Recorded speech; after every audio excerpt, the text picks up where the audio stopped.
నడపగలడా? 7 సినిమాలతోటి super stardom రాగలదా? నేను వద్దనుకున్నా OG అని అంటా ఉంటారు, అవన్నీ వస్తాయా? 2007లో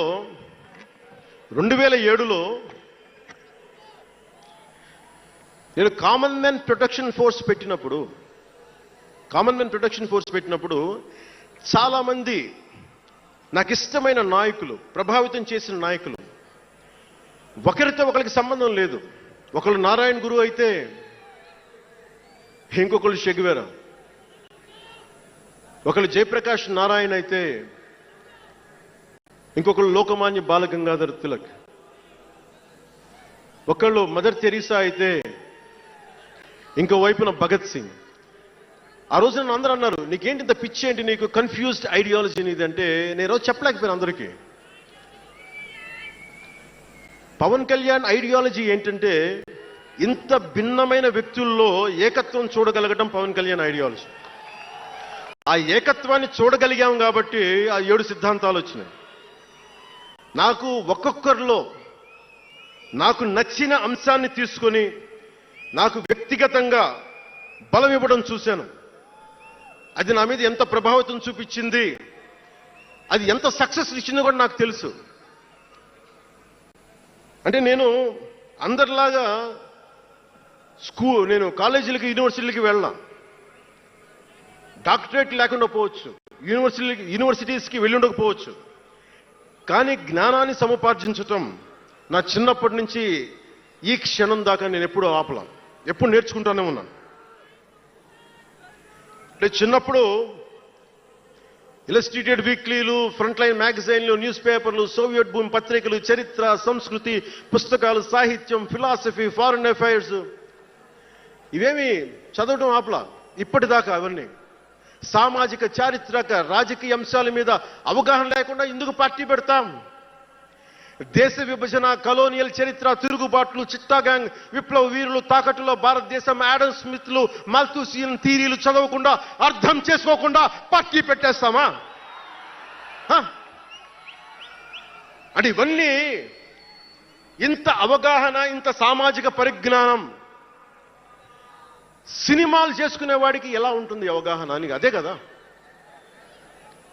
అంటే దానికోసం ఎలా పుట్టాలండి? ప్రత్యేకంగా తెల్లగడ్డ వేసుకుని పుట్టాలా అండి? ఆకాశంలోకి చూస్తా తెల్లగడ్డం వేసుకొని సామాన్యుడికి అర్థం కాని లిటరీ టర్మ్స్ తోటి మాటల్ని మాట్లాడాలా? పోనీ పార్టీ పెట్టాలి అంటే నాన్న ముఖ్యమంత్రి అయి ఉండాలా?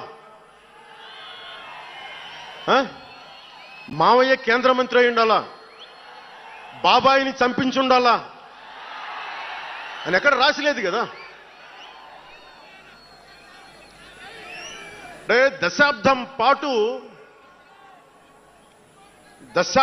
పాటు ఒంటరిగా పార్టీని మొయ్యాలి అంటే ఎన్ని తిట్లు, ఎన్ని అవమానాలు భరించాలి, ఎంత నలిగుండాలి, ఎంత జ్వలించుకుపోవాలి, ఎన్ని పోగొట్టుకోవాలి.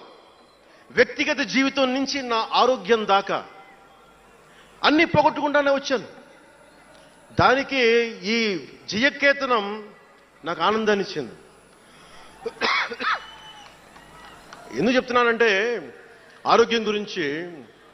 నేను మార్షల్ ఆర్ట్స్ చేసేటప్పుడు 3 గ్రనైట్ రాళ్లు గుండెల మీద పెట్టుకొని పగలగొట్టించుకునేవాడిని. 9 ఏళ్ల పిల్లలు, 8 ఏళ్ల పిల్లలు, ముగ్గురిని ఒకళ్ళని ఇలా పట్టుకుని ఇంకొకటి భుజాల మీద కెక్కించుకొని గుడుంబ శంకర్లో మోసుకొచ్చినంత బలం ఉంది. చూడటానికి బక్కగానే ఉంటా, కానీ బలం అపారంగా ఉండేది. అలాంటి నేను ఈ రోజున నాకు రెండో కొడుకు నేను ఎత్తుకోలేను. పెద్ద కొడుకుని ఎలాగ ఎత్తుకోలేను అనుకోండి, అది వేరే విషయం. నా రెండో కొడుకుని చిన్నోడు 6-7 సంవత్సరాలు, వాడిని ఎత్తుకోలేను నేను, అంత బలహీన పడిపోయాను. కానీ బలం తెచ్చుకుంటాం మీ అందరి ఆశీస్సులతోటి, బద్దలు కొడతాం మళ్ళీ. అంటే రాజకీయాల్లో ఉండాలంటే 2, పిచ్చి పవర్ హంగ్రీ ఉండాలి, లేదా బలమైన సైద్ధాంతిక బలమన్నా ఉండాలి. వ్యక్తిగా ఎదగాలి, పదవే ముఖ్యం, అధికారమే ముఖ్యం, దానికోసం గుండాల్ని వాడుకుంటాం, మర్డర్లు చేయిస్తాం, వేల కోట్లు దోచేస్తాం, కులాలని కెలికేస్తాం, రకరకాల విద్వేషాలు రెచ్చగొడతాం, తద్వారా లాభపడతాం అన్నది ఇంకో పద్ధతి.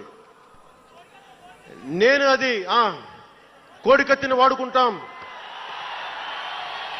నేను అలాంటివి ఎంచుకోలే. సైద్ధాంతిక రాజకీయాన్ని ఎంచుకున్నాను.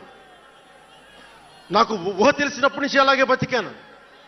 అందుకే నేను సమాజం, సమతుల్యత, భావితరాల భవిష్యత్తు, దేశం అంతరంగిక భద్రత, దేశ భద్రత, శత్రు దేశాల దాడులు ఆలోచించి దశాబ్దన్నర నలిగి గుండె రగిలి అందరిలోనూ చైతన్యం రగిలించి ఈ రోజున జనసేన జయకేతనం ఎగరవేస్తున్నాం. ఇది జనసేన పద్ధతి. Registered party to recognised party. It took us a decade plus.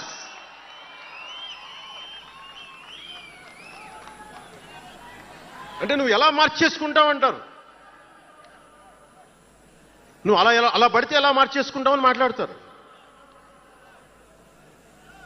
అరే ఒక మనం ప్రార్థించే నదే గంగమ్మ అవ్వచ్చు, కృష్ణమ్మ అవ్వచ్చు, దేవత అవుతుంది, పడవలకి రస్తా అవుతుంది, పంట కాలువలకి పొలాల్లోకి దూరే పంట కాలువ అవుతుంది. మార్పు అనేక రకాలుగా ఉంటుంది. ఇక్కడ నువ్వు గంగని నదిగా చేశావు, ఇక్కడ నువ్వు స్నానం చేయకూడదంటే కుదరదు. చాలా విభిన్నంగా చూడాలి. నేను మార్పు కోసం వచ్చిన వాడిని, ఓట్ల కోసం వచ్చిన వాడిని కాదు. అంటే ఇన్ని మాట్లాడే ఈ ఇంగ్లీష్ పేపర్ వాళ్ళకి I want to give you an example. Who said Pawan Kalyan changes from left, right and center? Let me tell you this. One example from one of your journalist brotherhood, from your journalist brethren, Sri